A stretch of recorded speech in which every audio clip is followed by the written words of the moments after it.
The views of the guest are that of the guests and do not represent nor reflect the views and opinions of the Lockoutmen channel, the Recruiter Call channel, nor its host. This site content is for entertainment, educational, and informational purposes only. So we're going to go ahead and jump right into this crazy-ass story of a truck driver having a medical condition while the officer in question over here thinking that he's on drugs or something like that. This story actually comes from CDL Life. They did a story from an article that was picked up from a local news. WDBJ out of Virginia. A truck driver crashes into a car in Wytheville. Police charged him with driving under the influence, but doctors would later determine he'd suffered a severe stroke. Well, now he's suing the town for tens of millions of dollars, saying instead of getting the medical attention he needed, he was locked in a cell for nearly 30 hours. Imagine this. You're behind the wheel. Something feels off. Your vision blurs. Your body isn't responding right. Before you even process what's going on, you crash. But instead of paramedics rushing in to help, it is the police. Officer of the goddamn law. And instead of checking on your health, they're grilling you about drugs and alcohol. Well, that's exactly what happened to this 54-year-old trucker, William Haim, and what follows is absolutely disgusting. Before we get started, does anyone want to get out? What's going on, guys? Welcome back to the channel. Thank you for listening. Lockoutmen here. Today, we're getting into an infuriating case that should make every one of us truck drivers furious. A hard-working truck driver suffered a medical emergency behind the wheel, a stroke to be exact. Instead of recognizing the signs, the Wytheville Police Department treated him like a straight-up criminal. They threw him in jail and ignored his suffering for over 27 hours. Now, this man's life is completely destroyed, and he's coming back after them for a cool $10 million, and rightfully so. Now, this one gets me, really upset, though, with all that's going on with us out here. So let's talk about how it all went down.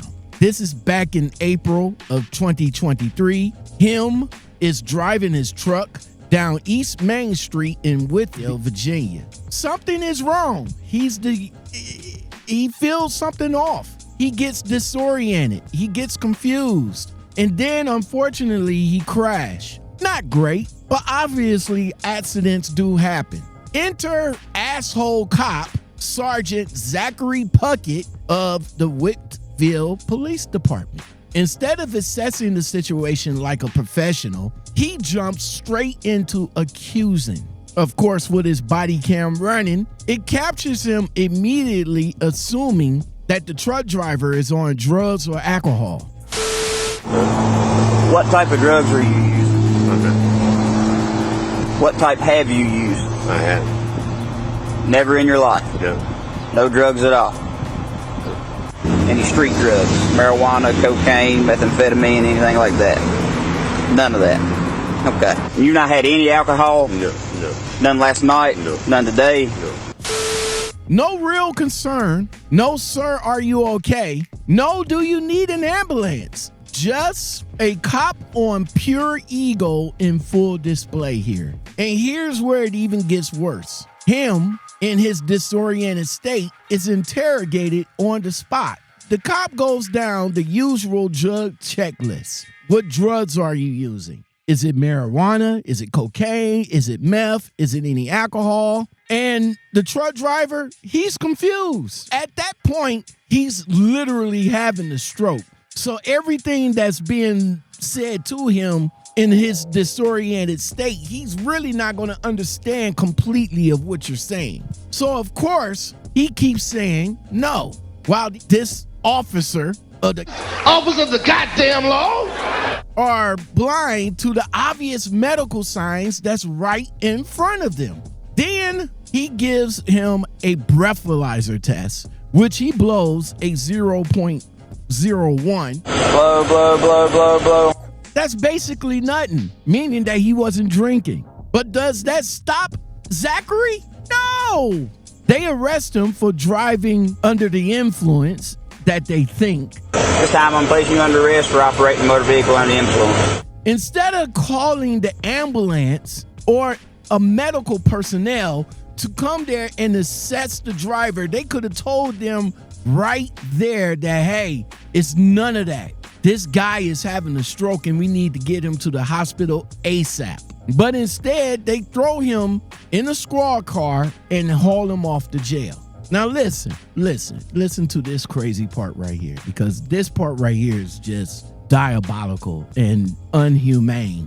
So the truck driver, him, is locked in a jail cell for over 27 hours. The truck driver is literally peeing on himself and completely out of it. Unable to function, no medical attention, no humanity. They just left him there to sit in his own bodily fluids and anything else that probably came out of him at that time. They didn't go in there to check him. Nobody that was there even gave a thought about if something was wrong with this driver.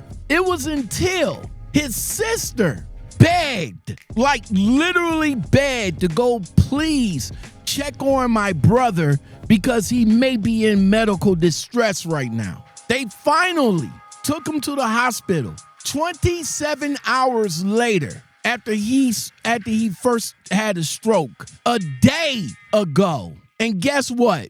Doctors have confirmed that he had a stroke. He was not drunk. He was not on drugs. A stroke, a serious medical emergency that requires immediate treatment to prevent permanent damage. Side note, this hits me hard, as you guys could tell, because I left my mom's only to return home up at the divine intervention. Something told me before I got on the highway to turn back around and go to the house, and for whatever reason, just to check on my mother to make sure she was all right. I get in the house, I go downstairs, and I notice my mom's doing a whole bunch of, she's not talking in her right mind, she's moving erratic, and I'm like, yo, what's going on? Something wrong. Something is definitely wrong. So I called my family and I'm like, hey, mom is acting weird right now. What's up? Nah, get her to the hospital ASAP. And that's exactly what I did. Got her in a car, called a few people, let them know where I was going to, what hospital I'm taking her to. And when I got her to the hospital and they got her in the room and they diagnosed her and everything, yes, she was having a stroke. If I hadn't come back home, I don't even want to think about what would have been the outcome. But I am just glad that I was able to come back home at that particular moment to see my mom in distress and to get her medical attention. This is what should have been the case in this truck driver right here. The officer should have known that it was something wrong with this truck driver. Whether he was on drugs or not, he still should have got him medical attention. At the very least, an ambulance should have been called. So what happened with the truck driver? Well, instead of getting him to the hospital to prevent permanent damage, unfortunately, permanent damage is exactly what happened. This truck driver was left with extensive and permanent injuries. This man, this truck driver, this 54-year-old truck driver, I'm sure he'd been driving for 30 plus years, who was making a living driving trucks, now requires 24/7 assistance just to survive. All because of Office of the goddamn law. Zachary incompetence. So now what? Now what's happening? It's 2025 and my guy is suing the Wytheville Police Department for a cool $10 million. And honestly, I don't really think that's enough. I think it should be like more. This driver should be set for life because of the incompetence of what this officer did. This man's entire life is destroyed because of lazy and reckless policing. And let's be real, these cops are trained to recognize medical emergencies. Now, maybe he was just on ego, or maybe, and honestly, he just wasn't trained well. But I would assume, being a sergeant in the police department, you do have that kind of training, sir. Stroke symptoms are basic knowledge. Slurred speech, confusion, inability to stand properly. How did you not recognize that? Now, don't get me wrong, you could probably say that this will probably be how a high person would act as well. But I'm sure you would have called the ambulance to make sure that assessment was true.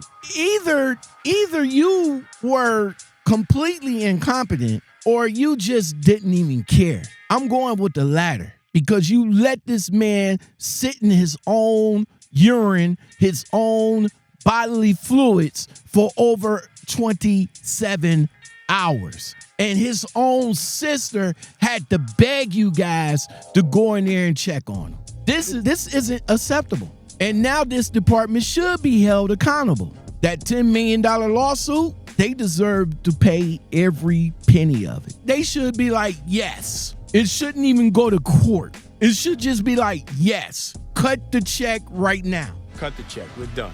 The worst part about this whole story, other than the fact that this hit close to home for me, is that this could happen to anybody. It could happen to any one of us. Truck drivers have medical conditions every day. Luckily for this truck driver, when he crashed, he just crashed into an empty SUV. I've seen another situation where a driver crashed, had a medical emergency, and a driver crashed into another truck and both trucks exploded.